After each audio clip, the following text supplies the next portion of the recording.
ओम बृहस्पत्ये नमः। प्रिय साधक वृंद, 13 जून 2025 का ये पावन शुक्रवार केवल एक दिन नहीं बल्कि एक आध्यात्मिक द्वार है जो धनु राशि के जातकों के लिए खुला है।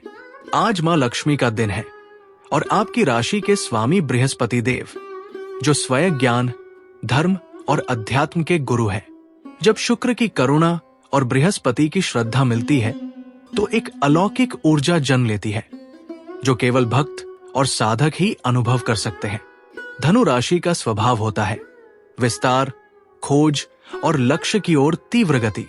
आप में सदा एक जिज्ञासा होती है, जीवन क्या है, ईश्वर कौन है, मेरा धर्म क्या है। आज का दिन इन प्रश्नों के उत्तर देने नहीं बल्कि आपको उत्तर की दिशा दिखाने आया है। सुबह उठकर पूर्व दिशा की ओर मुख करके थोड़ी देर ध्यान कीजिए। मन ही मन कहिए, हे गुरुदेव बृहस्पति, मुझे भीतर की दृष्टि दे ताकि मैं बाहरी संसार के भ्रम को पार कर सकूं।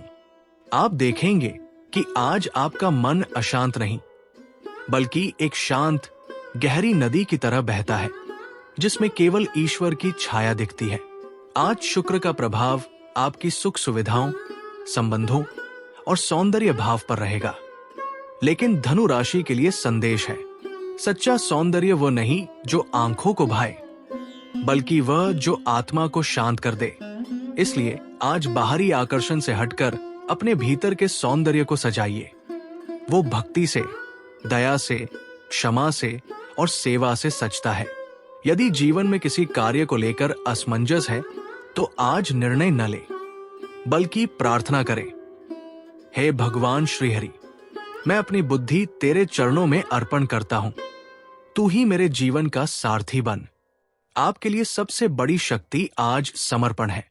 धनु जातक जब समर्पण करता है तब उसका बाण सीधा ईश्वर के हृदय तक पहुंचता है। शाम को तुलसी के पास दीपक जलाकर श्री विष्णु को पंचामृत अर्पित करें और विष्णु सहस्रनाम या श्री लक्ष्मी नारायण स्तोत्र का पाठ करें। आज मां लक्ष्मी के साथ श्रीहरि विष्णु की आराधना विशेष फलदायी रहेगी।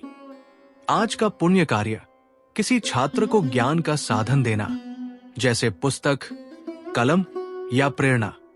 आप स्वयं ज्ञान के वाहक हैं, इसलिए आज जो भी आपसे सीखेगा वो केवल विषय नहीं, जीवन जीने की दिशा भी पाएगा। इस दिन का दिव्य संकल्प ले, मैं अपने ज्ञान को केवल संग्रह नहीं, सेवा बनाऊंगा। मैं धर्म की राह पर चलूंगा और दूसरों को भी प्रकाश दूंगा। धनु राशि के जातक जब धर्म और भक्ति में लीन होते हैं तब वे ऋषियों के पदचिन्हों पर चलने लगते हैं और जब आप उस राह पर बढ़ते हैं तो ईश्वर स्वयं आपको संबल देने उतरते हैं।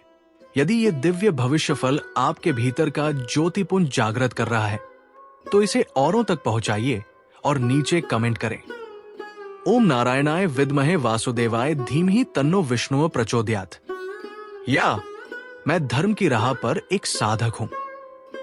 हरि ओम तत्सत।